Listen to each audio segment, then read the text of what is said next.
Welcome to 59 Hilltop Drive on Trail 12 at Sherman Reservoir. This one-bedroom, one-bathroom cabin offers 384 square feet of interior living space, plus a screened-in porch, providing additional room to relax and entertain while enjoying the lake atmosphere.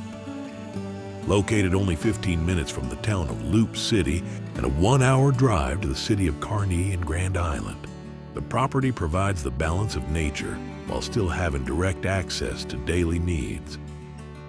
One of the standout features of this property is its rare cove location. The previous dock was removed due to condition, giving the new owner the opportunity to build a new dock to their liking.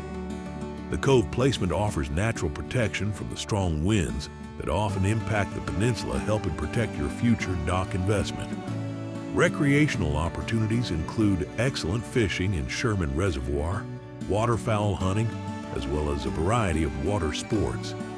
Several trails are also available for walking, hiking, and wildlife viewing.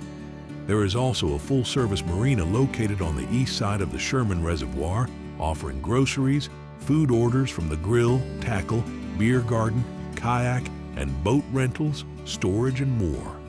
Whether you're looking for an affordable summer getaway, an investment opportunity, or a project to transform into your dream lake retreat, this cabin offers flexibility and long-term value in a highly sought-after Trail 12 location at Sherman Reservoir. For more information and a private qualified showing, please contact Madison Ferentz or visit HaydenOutdoors.com.